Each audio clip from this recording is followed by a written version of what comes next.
my sandbox niggas cause they was starving me. Lately I've been saying fuck these bitches cause they not for me. I'm grinding by myself, man, fuck a bitch. Don't got no mustache on my face, but this bitch is still topping me. You know I'm trying to stack that bread and stack it like Monopoly. That bitch is like... Yo, what's going on, folks? My YouTube garden gang, we back here. Another installment, Rello Mellow Garden. And today I'm going to be starting off a series that I probably should have already been and started. Go ahead and take these out of my little bit of water we got left. But I think this is going to be called Grow in a Dresser because that's what we got going on. Got this little bit of water left because I was just in here recording the 2x4 here, so I watered them as well. But we're not talking about those much today. We move over here and y'all can see this is just a little regular cheap wooden dresser, couple sheets on it to keep light in or out.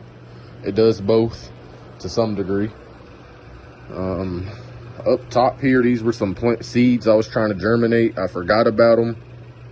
I did get a couple out, but let's go ahead and get into this setup.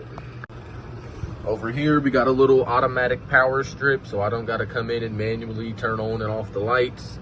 Same one that we're running over there by the 2x4. You can see those two cords coming out. We do got a dehumidifier that's running in here now, which honestly probably isn't as good for the ones we're about to look at, but it does help with this flowering tint because we don't want the humidity too high. Not much plugged in on here. The humidifier, this fan, and the light. So we can just lift this up, give us access inside of here. We're gonna have two plants that were really growing out in here, and here they are. But before we get to those, we've got a 100-watt light, just one. It's on 100%, so all 100 watts. Plants are about 17 inches from that light. This fan helps circulate fresh air, blow air on these, helps build up the stem strength. And it is on a, right now the light is actually on a 14-hour light cycle. However, the only reason that it's currently on a 14-hour light cycle is because we had some plants that are gonna be outdoors that we started off in here. And with that, you don't want to, I'm not going to say I'm exactly sure with it, but I do know that if you give your plants a 13 hours of light, it will flip them into flower just like 12 or less will, because I had to deal with that last summer. And I didn't want to drastically give my outdoor plants less light than they had been receiving, so I didn't want to go from 18 to 14 hours. I don't know what effect, if any, that would have. But I decided since they're going to get around 14 to 15 hours of light, peak light outside, I was going to start this tent space or dresser at 14 hours of light. But once those plants are permanently outside, we're probably going to boost this up to 18.6. That shouldn't have any negative effect. But anyways, we come in here. We got a Skunch by Dirty Bird Genetics right here, and a Terpgasm by Soulfire Gardens over here. Now, I honestly probably should have did a little more research into these strains to see if they kind of grow out similar. If they're both wide plants, then that's good. If they're both tall plants, then that's good. If one's a wide plant and the other's a tall plant, that could lead us to some troubles when we get them transitioned to that 2x4. But it is what it is. Another thing I should have did some research on was kind of maybe some training tactics, but who knows if the information's even out there. But on our little how-to trainings series that I got going, I'm gonna release a part 2 soon. It'll probably be out before this video. We topped this Skunch plant. You can see in there where it was topped. So now I got decent branching coming all around it. We've done a little bit of defoliation, picking off about 4 leaves in total. Honestly, these 2 big ones could go as well, but we just gonna tuck them out the way for now, sort of like this, to keep exposing stuff to light. Then this Terpgasm was not topped, just got LST, bent it over there. You can see the staple. And that was about 9 days ago for both of these, which both of them are also 26 days old in total. And we're seeing some pretty good results. This is about what I expected to see from doing this LST method. It does appear that topping the plant maybe will fill out a space a little quicker. The LST takes a lot of height off because you practically bend it in half, so you tap practically half its height.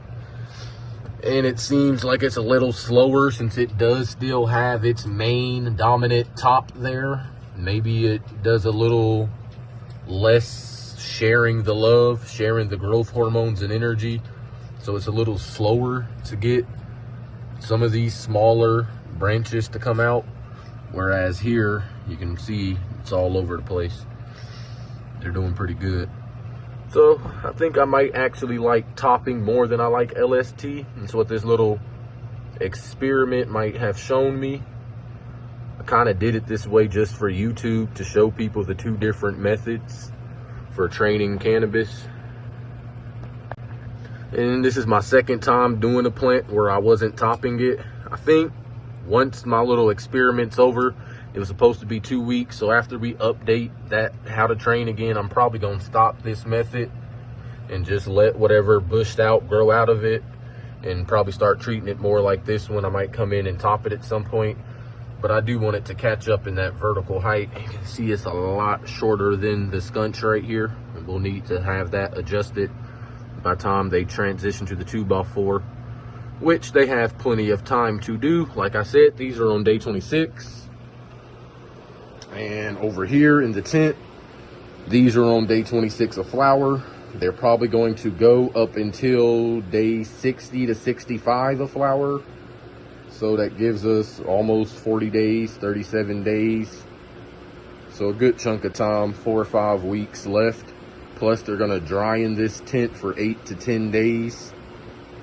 So practically got 50 to 60 more days, I guess, that these are gonna have to veg out. So I do imagine they're probably gonna fill this space up pretty good before we do get them transplanted, but that's pretty much what we're looking for. The goal is to take down our turnaround or harvest time with this dual setup. So it'll be like 2 months of flower in there plus a week and a half of drying, and it'll be 2 months and a week and a half of veg in here, instead of what usually for photo periods, growing them from seed, unless you're growing out a lot of different plants. Like if we were to have grown 4 plants in here or 6, then obviously it would shrink down the veg time because the space is going to fill up quicker. But growing just these 2, it would probably take 4 months for every harvest. You do 2 months of veg and 2 months of flowering. So if we got 2 of them going at a time, it's just 2 months in between each harvest. Did I miss anything I want to inform on? Oh yeah. The growth in here could probably be a little bit better. I'm not the greatest with seedlings yet, so during the first 2 weeks of their life, I was probably under watering them, which is a lot better than over watering them because they pretty much won't grow at all for like a week if you over water. So it's always best to do less if you don't know. Just a little slower. Now that I'm watering them more consistently, beautiful growth coming. Plus, if y'all look at this dehumidifier, I mean, that is about the humidity level that is going to be inside of this dresser. This lung room is what this would be considered, the room that air comes in and out from, that your tent spaces are in. In the summer, the humidity here, which we're now basically in the summer, it gets pretty high down here. This could rise all the way up to a 70 if we let it. So that's what the dehumidifier is for. But when we started these, it was more so winterish, spring still. The humidity hadn't started getting high down here. It hadn't been raining and stuff. But about to go ahead, hit these with a little bit of water. I'm still not sure if I want to water them every day. It's been more so every 2 days. But you kind of just got to pay attention to the plants, the pots, how quick do they dry out. We can see this one's given way to some runoff, so that probably tells us it was fairly full with water. more than the plants can hold, so it's dripping on out of the pot. So I'm probably going to, for now, stick with twice or once every 2 days of watering, but these pots aren't that big. They're almost a month old, so soon enough, with this pot size, they'll be ready for daily waterings. Once our outdoor plants are no longer coming in here and they're full-time outdoor, we're going to up pot these to something bigger, either 3 or 5 gallons. And yeah, we're just going to let them keep growing. I'll probably come back and update this a couple more times. Then I'll have this video out and we'll be starting this series officially. But we out for today, day 26 of Edge. There they are. As y'all can see, all those other plants, the other 3 cannabis plants and the vegetables, they're now full-time outdoors, so they're not going to be in here anymore. So we're really about to start trying to bush these out, make them fill up this entire space, so that they should be a fair size by the time they go into the 2x4. And I definitely think I might prefer the topping method. Looking at these, they're now 2 weeks post the start of our training, or almost 2 weeks, 13 days now. Tomorrow will make 14. But this here is the Skunch by Dirty Bird Genetics, of course. Top, they're down in there. Both of these have grown out great. Then we've got the Terpgasm by Soulfire Gardens. She's looking good. I just think the different training methods is what's making the biggest difference. But there is plenty of branching coming on out of her. So this to show y'all that you definitely can get a plant to bush out, whether you top it or just do straight LST, or of course a combination of both, which is probably what we're going to end up doing to both of these. In fact, this one is pretty much at a point where I would feel comfortable beginning to do LST in here. We can get these 2 main tops to start spreading out, and then as we can see, some of these other ones have grown up here in height with them, so they can also start the LST process. And it will help the auxiliaries that are going to start showing up on these new tops to branch out. So right here and here, for this one, they're both right here. The same way, just bending this one over got all these to come out. The same thing will happen when we start bending these over here. All right, now I've got some of our garden stakes here, or staples, whatever. The same one we used in here to do the LST on this Terpgasm. Now I think, pretty sure, yeah, this, I guess if we added some more dirt on top of here, it would work out. But this Skunch got pretty tall. So what we're going to do is, if I can get the staple back off of here. There we go. We'll just place it in the dirt like that. Then I've got this garden wire right here. We'll loop it around the top of the plant here. And then we'll come in and tie it to the staple, and that'll help get this LST down. All right, y'all. And y'all can kind of see how we have transformed this Skunch right here. Most of the tops got stapled down. I think it's just 2, or stapled or tied down. Just this one here and this one here that we left alone. We still kind of bend them over, but I'm not gonna staple or tie them. Yeah, I can see here. Let me get some of these leaves out the way. You can kind of see right in there where that's looped around, just under the node of the branch. Then of course it travels down here, loops around the stake, and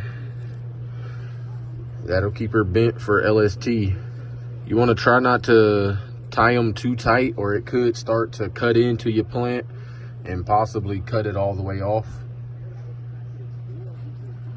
wherever he tied it at. So this could potentially all get cut off up here. So just something to make sure of. You can see over here, same deal. And it's all around the plant like that. And then with the terpgasm over here, there's not much more we're gonna do to it right now. We're still need some of these to sort of branch out a little more. We can come in and sort of look around for tops that might have leaves over them. And I don't know if I'm gonna defoliate them just yet, but we will tuck them down like this, get them out the way.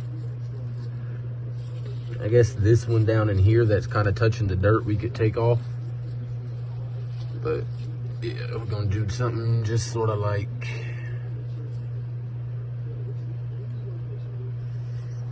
that. For the most part, gives all these little tops that are coming out of it better light penetration, so they'll continue to grow up. And yeah, I think that pretty much does it. Pretty smooth way to train out cannabis. Again, give it 2 weeks anytime you implement a type of training to see the true results. So 2 weeks from now, we should see these popping out of here and a lot. Yo, we back here. Our little grow in the dresser.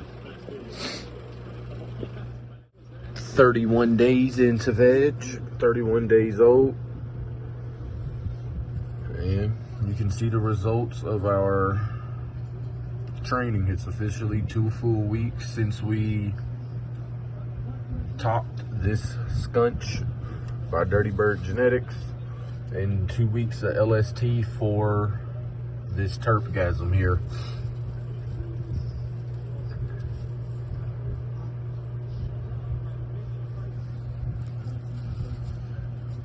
Of course, yesterday or 13 days after topping, or day 30, we did start some LST of these branches. We'll have to come in and readjust them. You see everything and bounced back up.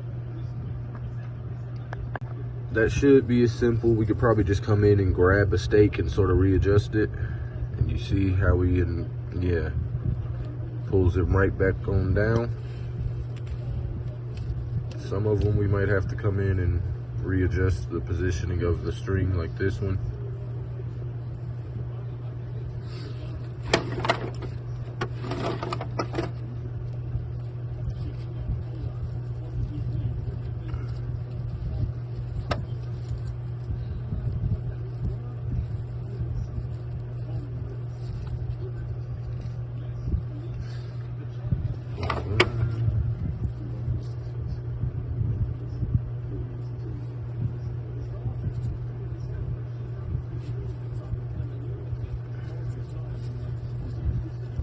And there we go, just like that. We've got her sort of back out in that LST form we want.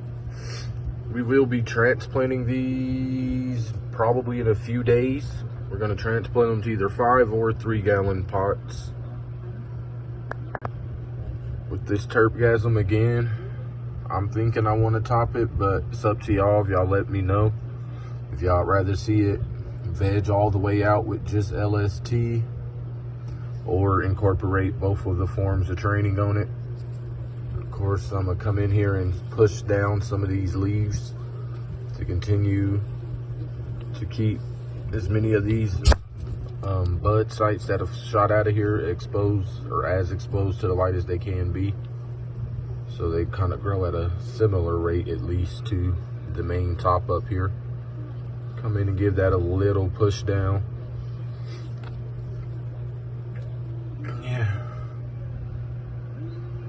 I think that pretty much is gonna call it for this update.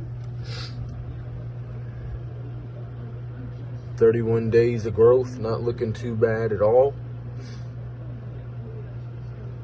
14 days of training, especially over here with the skunch. It's really doing a good job of filling out its area. Terpgasm not looking too bad either here. And that's gonna wrap it up for us in here. If you haven't found this video helpful or entertaining, please do leave a like. Really helps out the channel. Helps if you made it to the end of the video, much appreciated. Watch time is another thing that really helps out with the channel. And of course, to see how these veg out, and then of course flower when we get them into 2x4, to see how our little 2x4 here, nice and flowering in there, filled up tent, finishes off. Of course, we got our outdoor grow going. Whole lot more stuff planned for the channel. New tips and tricks always gonna try to drop. Go ahead and subscribe, hit the notification, and you can stay up to date with all that good stuff. Anyways, another installment of Rello Mellow Garden, and we out for now. Yep, 2 weeks worth of training, topping versus LST. If you didn't see the first training video, then of course go watch that. You'll see how we got to this point. I'll probably link it somewhere in the description so that you guys can go view it. But yeah, this is our results.